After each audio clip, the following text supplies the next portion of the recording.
হযরতে বিলাল, যিনি ছিলেন হাবশী কৃতদাস, গায়ের রং ছিল কুচকুচে কালো, কিন্তু মানুষের বাইরের চেহারাটাই আসল চেহারা নয়, ভেতরটাই আসল।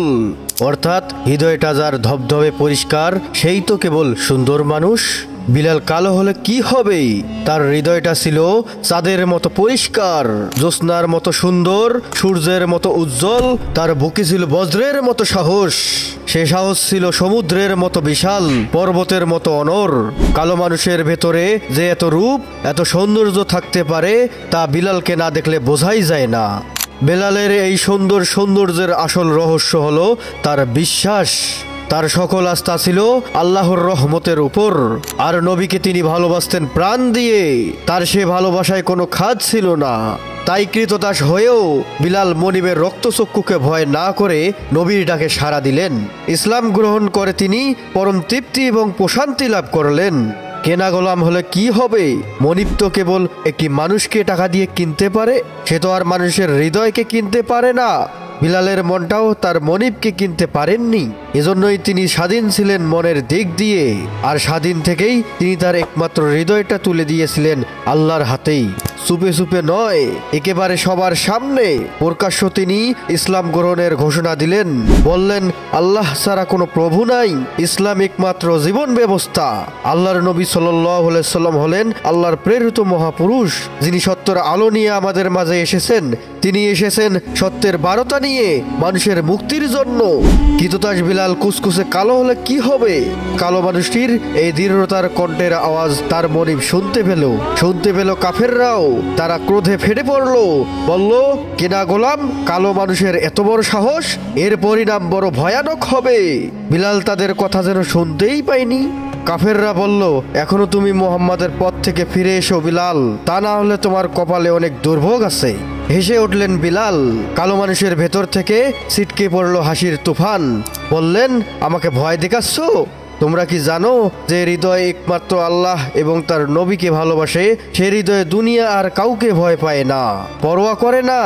তোমরা আমাকে কিসের ভয় দেখাও? তোমরা আমাকে কি করতে পারো? মারতে পারো, কিন্তু আমার বিশ্বাসকে তোমরা আর কেড়ে নিতে পারবে না। না, কখনোই তা পারবে না। গোলামের মুখ থেকে এই দুঃসাহসের কথা শুনে কাফেররা চরমভাবে ক্ষেপে গেল। জ্বলে উঠল তাদের পাষণ্ড হৃদয়। তারা শুরু করলো তার উপর পাশবিক নির্যাতন। অত্যাচারী আবু জহেলের হুকুমে বিলালের উপর ক্রমাগত চলল নির্যাতনার নিষ্ঠুর অত্যাচার। কাফেররা তাকে আগুনের মতো উত্তপ্ত মরুভূমির বালির উপর নির্দয়ভাবে মারত। পাথরের কুচি এবং জ্বলন্ত আগুনের উপর তাকে শুয়ে দিত। তার গলায় দড়ি বেঁধে অবুঝ শিশুদের হাতে কাফেররা তুলে দিত। শিশুরা বোঝে না, তারা খেলার চলে বিলালকে টেনে হেসড়ে ছাগলের মতো করে ঘুরে নিয়ে বেড়াতো মক্কার অলিতে গলিতে। ঝাঁঝরা হয়ে যেত বিলালের শরীর, তার দেহ থেকে ঝরে পড়তো টাটকা রক্ত। আর আবু জেহেল সে নিজ হাতে বিলালকে শাস্তি দিত, তাকে উপর করে শুইয়ে দিত। তারপর বিলালের পিঠের ওপর পাথরের বড় বড় চাক্কি চাপিয়ে দিত। গরম বালিতে বিলালের বুক পুড়ে যেত, পিঠের ওপর ভারী পাথর চাপিয়ে দিতেন তিনি। মরুভূমির মধ্যে সূর্যের চোখ থেকে যখন আগুন বের হয়, ঠিক সেই সময় আবু জেহেল বিলালের ওপর এমন ভাবে পশুর চেয়ে জঘন্য আচরণ করত। পিঠের ওপর ভারী পাথরের চাপে তিনি বালির মধ্যে দেবে যেতেন। পিপাসায় তার গলা শুকিয়ে যেত, পিপাসার যন্ত্রণায় ছটপট করতেন তিনি। বিলালের কষ্ট দেখে হায়নার মতো হেসে উঠত নরপশু আবু জেহেল। বলতো, এখনো সময় আছে বেলাল, মুহাম্মাদের দিন থেকে তুমি ফিরে আসো, তোমাকে ছেড়ে দেওয়া হবে, আর কোনো অত্যাচার করা হবে না। কিন্তু যিনি একবার আল্লাহকে ভালোবাসেন, তার সত্য দিনকে গ্রহণ করেছেন, তিনি মানুষের নির্যাতনের ভয় পরাজয়ের বরণ করে নেবেন কিভাবে? আল্লাহর প্রেমের কাছে, নবীজির প্রেমের কাছে এই জুলুম অত্যাচার তো খুবই তুচ্ছ। দুঃসাহসী বেলাল, পর্বতের মতো যার বিশ্বাস, তিনি তার বিশ্বাস থেকে এক চুলো নড়লেন না। বরং আবু জেহেলের সকল অত্যাচারের মধ্যেও তিনি হাসি মুখে জবাব দিলেন, আল্লাহু আহাদ, আল্লাহু আহাদ। বিলালের জবাবে পাপিষ্ঠ আবু জেহেল আরো বেশি ক্ষেপে যেত, আর সেই সাথে বেড়ে যেত তার অত্যাচারের মাত্রা। কখনো বা গরুর কাছে চামড়ায় ভরে, আবার কখনো বা লোহার বর্ম পরিয়ে বিলালকে মরুভূমির মধ্যে যখন দোজখের মতো সূর্যের তেজে সেই সময় বসিয়ে রাখত, তখন তার প্রাণবায়ু বেরিয়ে যায়। এমন সময় তাকে পাপিষ্ঠ আবু জেহেল বলতো, এখনো ফিরে এসো বিলাল, আল্লাহ এবং মুহাম্মাদের পথ থেকে ফিরে আসো, আমরা তোমাকে ছেড়ে দেব। পর্বতের মতো অনর বিলাল শত অত্যাচারেও তিনি তার বিশ্বাস থেকে ফিরে আসেননি।